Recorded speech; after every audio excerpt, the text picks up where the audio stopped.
Yes. Okay.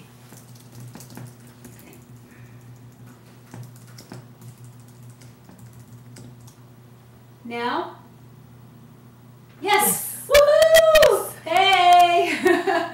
Wonderful, Melissa, great job.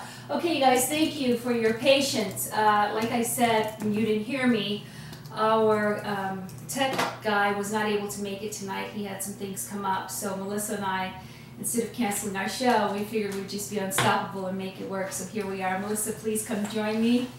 And welcome. Welcome to Tuesdays with Troy. And if at any point, oh, thank you guys for your patience. Melissa, great job. Yeah, you did it. Thank you for waiting patiently, everyone. Yeah. Okay, so welcome to Tuesdays with Troy. I'm Troy, and sitting to my right is Melissa. Melissa will be taking any questions that you may have and bringing those questions to my attention to the best of her ability. And today we're going to be looking at Key 7, which is creating labels that work for you. Now, for those of you who are joining us tonight for the very first time, welcome.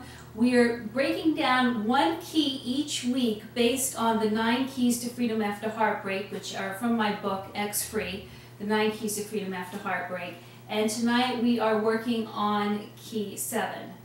Okay, so what's Key 7? Key 7 is creating labels that work for you. I really feel that if you're going to get over your ex, it's crucial that you create a different label for your ex and that this label be a label that works for you. Now, for the most part in life, I'm not an advocate of labels. I don't think you should go out in the world just assigning people labels like she's this and she's that, because then you get stuck in the whole stereotyping people. Yeah, we don't want to do that. But in terms of getting over your ex, it's crucial that you create a new label because the brain needs to be able to file and compartmentalize and organize things for the sake of processing. And so if you still have your ex filed under the man of my dreams, if that's what you're still labeling your ex, the man of my dreams or the girl of my dreams, then that's exactly where your brain is filing that individual. And as a result, that's what your heart's going to be expecting. Now here's the upset. The brain labels your ex, man or woman of my dreams. That's what your perception of that person will be. Now the glitch is that that won't be your heart's experience. That will be your heart's expectation, but it won't be your heart's experience. And that's where the upset comes, because there's unfilled expectation. So you're like, brain is sending out one message, your heart is having an expectation that doesn't match its experience, okay? So it's very important that you create labels that work for you. Now, I'll give you an example of what I did. My ex-husband, for those of you who've been following our webinars, he was my rescuer. He was the guy who was going to save me. So what did I label him? Your protector. My protector. Yeah, he was like my savior. My savior in a way, right? He's going to get me through the world. He's going to be my Joey. Mm-hmm. So he was, someone was going to save me. Now, when we got divorced, he had no interest in saving me. Mm-hmm. That just wasn't a priority. Mm-hmm. Of his anymore, but I still had him filed under protector, rescuer, the guy that's going to save me. But that's not how he was showing up. So until I relabeled him, I was upset with him. I was like just evil with him all the time because I couldn't quite get my mind wrapped around it. So then when I created a new label for him, what I created was parenting partner. And the moment I created him as my parenting partner, my brain got to file that in a place that was safe. My heart started experiencing, him as a parenting partner, and my expectations were fulfilled, so there was no upset. Okay? So have you had any labeling experiences in your relationships? Well, prior to this relationship I'm in now, I had one ex, and what he brought to the table was adventure and fun. Mm-hmm. So I felt like without him, I wasn't able to have fun and adventure anymore. Oh wow! Yeah. Because she labeled him adventure and fun. Yeah. And so your heart was waiting for that Yeah. experience. So when he wasn't around, I felt lonely and sad. Mm. Did you create a new label for him? You know what? I was thinking about that when you were going through, Mm-hmm. and I did not create a label immediately because I wasn't aware of Creating labels. labels. But looking at my completion process with him, Mm-hmm. I can see that I labeled him as a peacemaker. Peacemaker. Yeah. Yeah. Yeah, because he brought that lightness and that fun to all of our experiences, and other people experience him that way as well. Okay, So, great. peacemaker. Well, that's good, because once you relabel him as a peacemaker, then that's what your expectations are, is that he be a peacemaker. And that's it. And there you go. And I could go out and have fun and adventure and all of that with other people. Right, wonderful, great. Okay, so I'd like to hear from some of you. What labels can you see you have had for your ex? What have you been labeling your ex? And how has this not been a match for your experience? So there's your label, there's your experience. Okay? I'd like to hear from you, some of you. What have you been labeling your exes? Do you have any? Not yet. Yeah, okay. All right, so I'll give you an example of some labels, just to throw them out there. Some people label their ex my fun guy, or like Melissa's adventure. For me, it was my rescuer, or you could be my sex partner. Like you can have, how you find the label that you assigned your ex is by looking to see what was the treasure. Right? Remember last week we worked on treasures, key 6. Look and see what was the treasure that your ex brought to the table of your relationship, and chances are very good whatever that treasure was is what you labeled him, because that became the agreement that that's what that person would be for you. So, what my ex brought to the table was safety. So the agreement that I made is that this is the guy who's going to save me, and what did I label him as? My rescuer. So look to see what treasures your ex brought to the table. It's really important. Now, I'm going to tell you something. Some of you are not going to want to look at creating new labels for your ex. Why is that? Because some people aren't ready to really move on. You say you are, but you're not. Okay. Right? And if you create a new label, then what that means is that you're now willing to be open to a new set of expectations. If you hold on to the old label, like, the example I've been using is Man of My Dreams. If you hold on to the old label, then you get to hold on to the fantasy of him showing up and fulfilling the expectations you would have from the man of your dreams. All right, so busted. All right, cold busted. For those of you who are hiding out, it's time to really get clear with yourself that until you alter that label, you're not giving yourself an opportunity to have different experiences. Okay?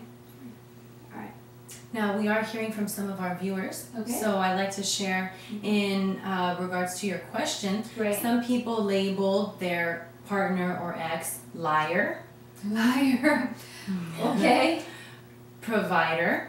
Mm-hmm. Someone says, I labeled my ex the person who brought security and the feeling of safe.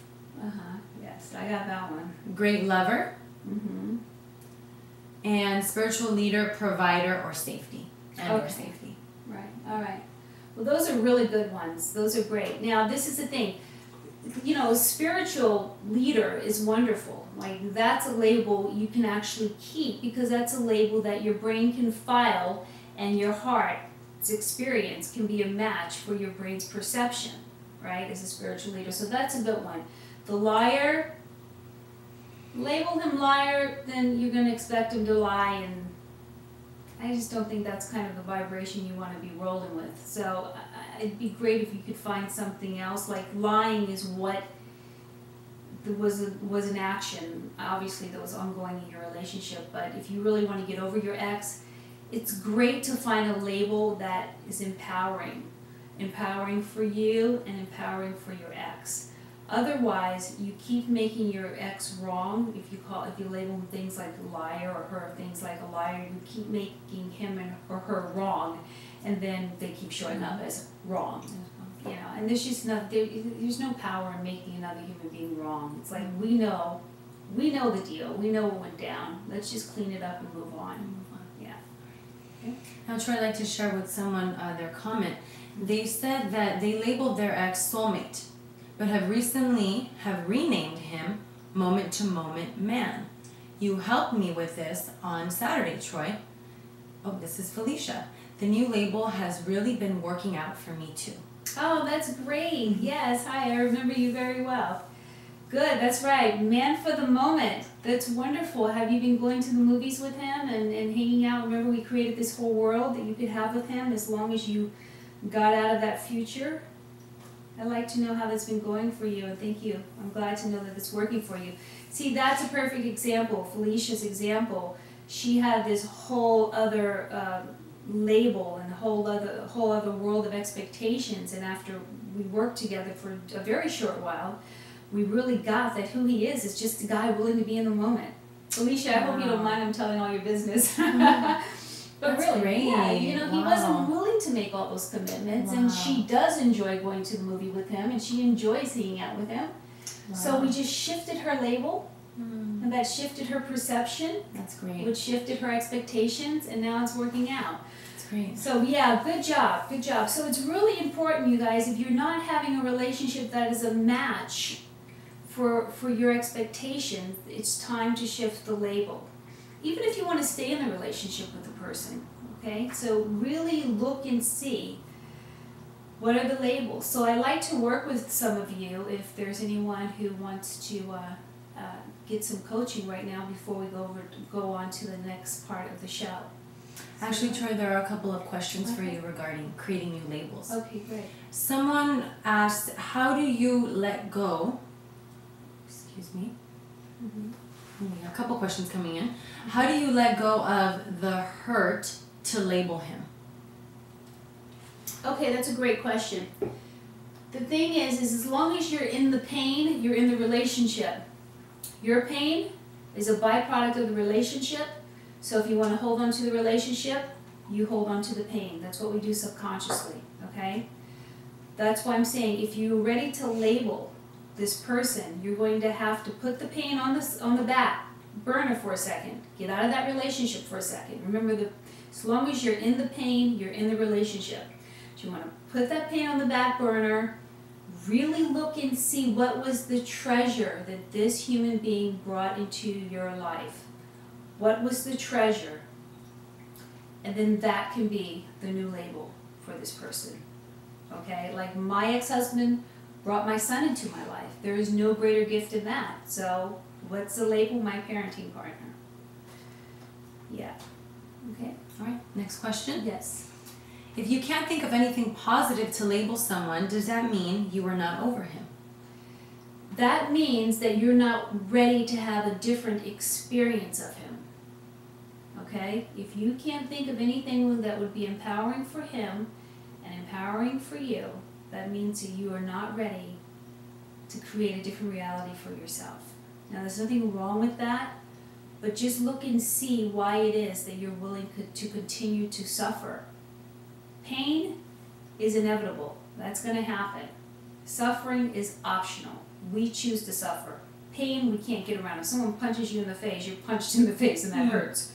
All right? But if you didn't go on to suffering about being punched in the face, that's optional. So you're suffering. You've got pain and you're suffering. Okay? And you're prolonging the pain and the hurt so you can stay connected in the relationship. Right.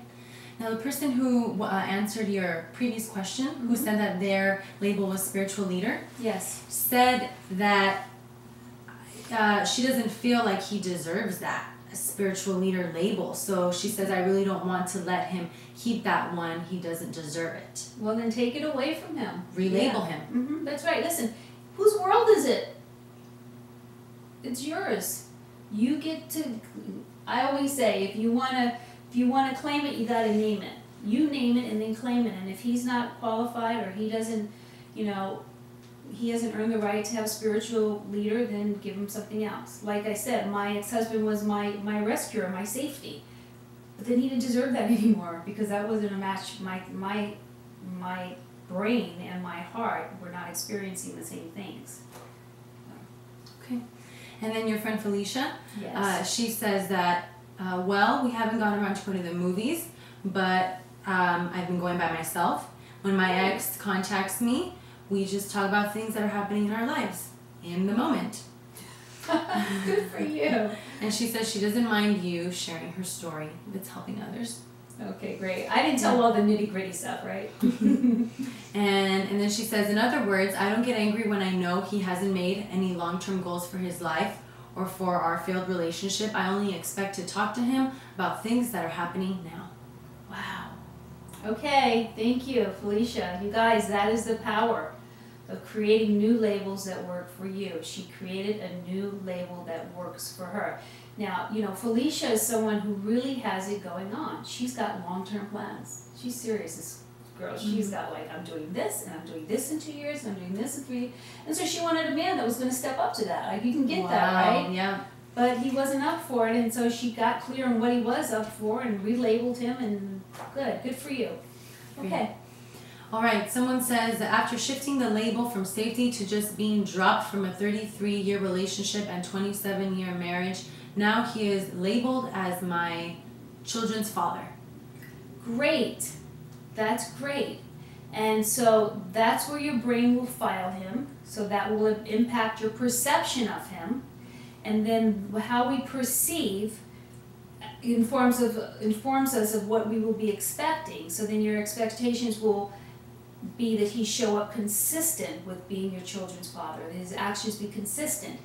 The moment he's not, your expectations will be unfulfilled and you'll be upset, but it'll be a different kind of upset.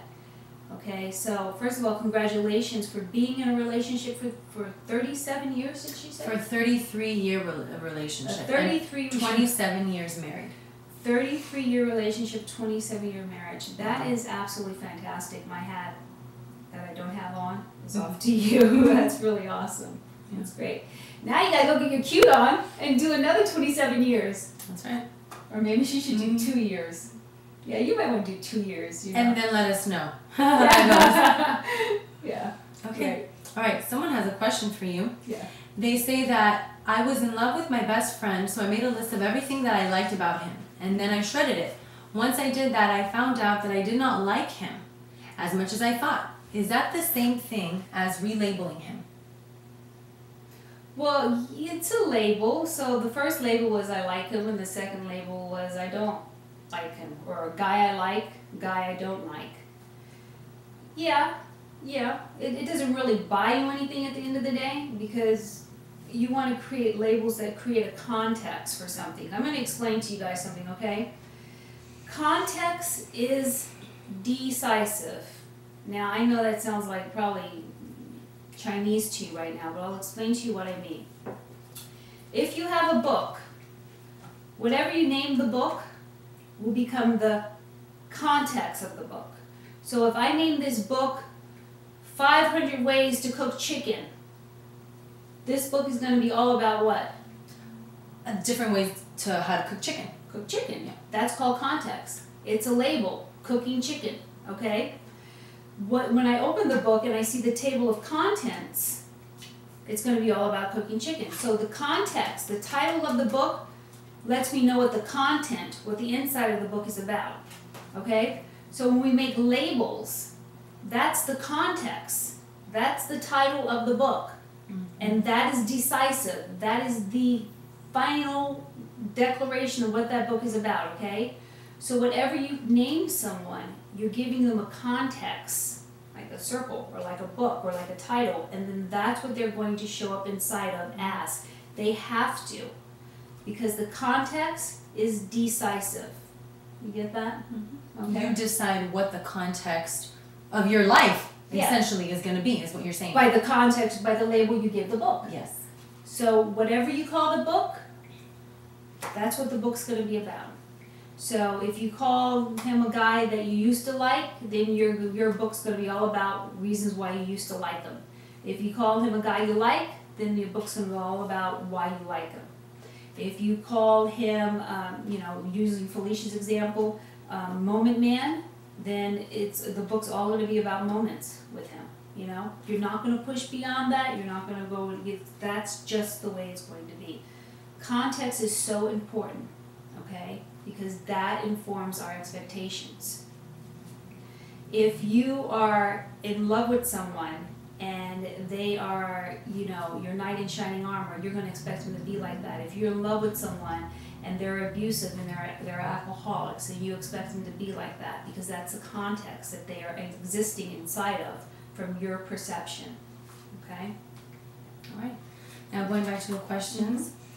Someone just made a comment. It's not a question, but I'm wondering if they're going to elaborate. Okay. Someone says, I've never really even had a girlfriend to have a heartbreak. ...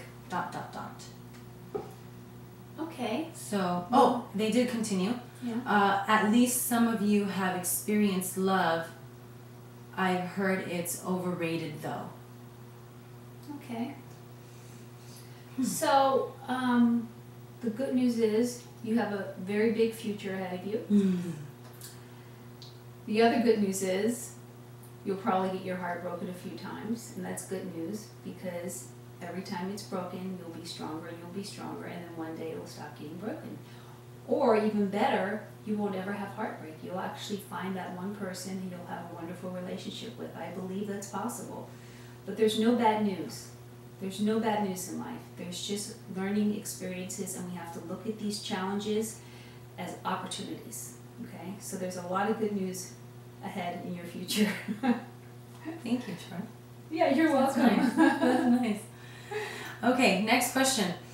How can I not judge a new relationship with my old past hurts? First, create a label that works for you, that's empowering for the relationship. So, an example of an empowering label for you to create is, let's see, if your old relationships hurt, maybe a new love like never before. You could call this relationship a new love like never before. Now you see, if you can name the book A New Love Like Never Before, then the story in the book is all going to be about, it's going to be all about new love like never before, okay? So first of all, right away, create a label that works for you, all right? And then, if you really want to be free from your past, there are 9 Keys to Freedom After Heartbreak, and the book does go through it. And if you don't want to buy the book, if you look down to the left-hand side of the screen, we've done all the keys 1 through 7, and if you want to just listen to each key, you will actually have a breakthrough so that you can leave your past behind. So it's up to you. The book has like a workbook in it also, so you can actually work out some of your issues on paper, or you can listen to the webinar. You're free to do both. I request that you do one or the other. Okay? Thank you. Okay. Now I'm going to go back to the person who said that they've never experienced a relationship. Yes. A heartbreak. They said, so what do they do now? Go get hooked up. I mean, do you want a relationship? If you want a relationship, go get hooked up. That's what you do. There's lots of ways to meet people if you want a relationship. Okay, do we have any other questions relating to the labels? It doesn't look like it. I think some of our viewers are chit-chatting with each other. And what is Sasha saying? Sasha says... Sasha, what are you saying? Sasha's like, she's calling me out. Well, her last comment was, there's someone who is interested and so good to me, but I find it hard to let him in. Mm-hmm. Okay, so Sasha, just look and see what's going on there. We'll try really quick. She did ask, how do I let someone be good to me and love me? There's someone who's interested and so good to me, but I find it hard to let him in. Okay, that's a great question. It's something I'm actually working on right now. We give so much. We just give, and it's so hard for us to receive. in a way that makes a difference for us. And the reason why it's hard for a lot of people to receive is because then there's a level of expectation that they feel they can't fulfill on. So if you just give, you just let me give to you, then I don't feel obligated. But if I allow you to give to me, then I've got to show up and be accountable on a certain level, right? So, Sasha, what are you afraid of? Are you concerned that you're not going to be able to show up if you allow this person to give to you? Because the law of the universe is giving and receiving, and we have to learn how to give, and we have to really learn how to receive. If we don't learn how to receive, all we're doing is exhaling. You got to inhale and exhale. That's just the way the universe works. You got to in, receive, and to give, right? Otherwise, you're walking around all day like this, just exhaling, yeah? And that's not going to get you anywhere. So you're going to have to let it in. I'm with you, though. I know what that's like, because I have a really hard time receiving. Because then I feel like, oh gosh, if I receive, then I have to show up. And sometimes, you know when to show up, it's easier to give, and then everybody owes you. That's a form of dominating, so let's not do that. All right, next question. Yes. Do we have to have a label for an ex? Only if you're not able to get over your ex. If you've already gotten over your ex, don't worry about it. The label is only to help your brain file your ex in a different area so that the perception is altered, and when the perception is altered, the expectations are altered. That's how we alter our expectations, is to alter our perception. We alter our perception by creating new labels. Okay? Next question. Yep. I am 4 months pregnant for my ex-boyfriend, who I later found out is married. How do I label him so I can get past the hurt and the pain and have a happy and healthy pregnancy? Okay. All right. So first of all, it's unfortunate that you are in that situation, and I acknowledge you for wanting to still show up for yourself and your child in spite of that, because that could be really a justification to just let it all go, right? Really. Yeah. That's some intense stuff. So what there is to do is to look and see what treasure did this person bring to the table of your relationship. Now, there is definitely a treasure, because we only go into agreements to have relationships with people who bring a treasure to the table of the relationship that we admire, because we don't either we don't have enough of, or we want more of. Okay?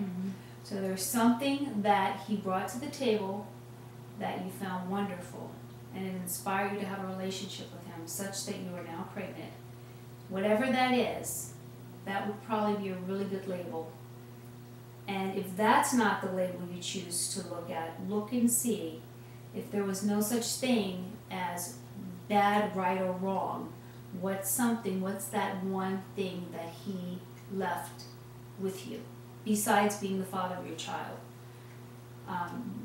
Father of your child, that's a little iffy sometimes. I was okay with the one woman who'd been married for 27 years because they've got some longevity there. And she can actually say that with a certain amount of certainty. Because your child's not born yet, you're 4 months pregnant, it just wouldn't be powerful enough to hang that label on the baby right now, to hang the fatherhood label on him right now, the baby's father. So look and see what joy or what treasure he brought into your life, and let me know what that is. Okay? Let us know. Someone asks, do these labels have to be positive? Yes. Yes. They have to inspire you, empower you, and be empowering to the other person, so that if they knew that that's what you were calling them, they would smile. Otherwise, if you assign your ex a label that's negative, you're going to have a negative perception, therefore you'll have negative expectations, and therefore you'll have negative experiences. We want to get you out of the negative vibrational pattern, you guys. You've got to get out of that frequency. It is affecting your entire life. When you have feelings that are negative about another human being and someone that you give so much attention to, That's where all your energy goes, and then it just contaminates your life. It's everywhere. It's like gook. We want to really reprogram ourselves and start getting aligned, getting into the Christ consciousness, and start vibrating at a frequency that wishes love and peace and happiness to everyone. It's crucial. You think it's only affecting one area of your life, but I'm telling you, it's guck. It gets all over. My pastor said the other day in church, you might have been there, he says, forgive everybody all the time, always, no matter what. And you're not forgiving for them, you're forgiving for you, so that you can move on. You know, so many times it's like we have these negative, toxic thoughts about people. It's like poison, and we're swallowing the poison, hoping that they die. You know, it's like, ooh, if I hate them a little more, you're smoking. And while you're thinking that they're out being happy, or they're living their life, exactly, and you're the one sitting creating that horrible situation for yourself. Yeah. That's the irony, but yeah, that makes sense. Yeah, forgive everybody all the time. That's it, you guys. You want to have a great life, that's it. And it starts by relabeling people that have hurt you and upset you. Okay. All right, let's see. What we got? Someone had a question, not really regarding the labels, but someone wants to know, how do you stop thinking about your boyfriend cheating? Oh. Well, let's see. Is this the lady I was speaking with this morning? I had a coaching session with one of the viewers this morning. This is the thing. It's not about the fact that your mate cheated on you, okay? Something happened long before your mate decided to cheat on you. So don't think about your mate cheating on you. If you really want to use your energy for something positive and constructive and something that you can grow from and learn from, go back and look and see what happened that had your ex choose to cheat on you. What happened? There was something that happened. And because, you know, when we are adoring someone, we don't look at other people. And I always say this, when admiration goes, adoration follows. So go back and see if you can remember when the admiration left and when the adoration stopped. And look and see if you can find a way to get to the source of that. Like what was missing and who you were being so that this never happens again. Okay? And also, if you go to my website, I have a whole conversation on why people cheat. And watch that. Because cheating is really the symptom of something else. It's like if I get hit in the head with a baseball bat, I'll have a headache. But the headache is the symptom. What caused the headache was I got hit in the head with a baseball bat. So I need to go back and look and see who hit me in the head with a baseball bat and why. Not just focus on the headache. So when you're just focusing on the cheating, it's like just focusing on the headache. You got to do some backtracking and look and see why they hit you with a baseball bat and who was holding the bat. And then you go, no. Now, Troy, you know what, though? This person is not the person you were coaching earlier. This person says that their boyfriend has not even cheated, but they for some reason she keeps thinking that he either is or might or will be. Okay. So he has not cheated. So then why are you thinking about cheating? Do you think that you might or you are going to? You can't, it's not going to exist out there unless it's living somewhere in here. So do you not trust yourself? You're not going to think about your person cheating on you unless you feel that you have the capability to cheat. It wouldn't even occur to you. So why don't you trust yourself? What's going on over there with you? Let us know. Okay. Troy, Sasha, who Yes. we were kind of talking about earlier, she says, do you need to tell them that you forgive them? Isn't Sasha the one who doesn't know how to who's having problems receiving? Yes, Okay, yeah. so But then when we start talking about forgiveness, I think that might have struck a chord with her because she says you need to let them know that so you she's forgive going them. back to a past relationship that probably hasn't not being able to receive. Yeah. Okay. Sasha, why would you want to let them know? Would you want to let them know to prove that you're a bigger person? Or would you really want to let them know so that they can be off the hook and go on with their life? Sometimes we go and we make amends with people just because it's yet one more excuse to pick up the phone and call them. You know? Oh, by the way, how you doing? I just want you to know I forgive you. Good. Okay. You want to see me? You want to see me? You know? So look and see what your intentions are. Why do you want to let this person know? If this person is really suffering because they feel like they've done wrong by you, and by you calling them and letting them know you forgive them, if that would actually create a space, an opening for them to forgive themselves and have a great life, then absolutely. Absolutely. But if you're calling just to be like, all right, I forgive you, you know, then don't do it. Don't do it. Because, you know, they'll probably say something rude like, I didn't need your forgiveness anyway, right? And you don't need to put that in your space. Make it a personal thing if that's what your intention was, and only you know. Okay, Troy, going back to the viewer, you asked, you know, why are you thinking that your boyfriend might be cheating on you? Yes, He hasn't even cheated on you. Right. She says that she does trust herself. And then she goes to say, I have just had the opportunity before and I didn't, and I know people who likes him and try to get with him, and I know he's a good man. Okay, so then you need to stand in what you know. If you know that he's a good man, you see, and you had the opportunity to do it before, but you didn't.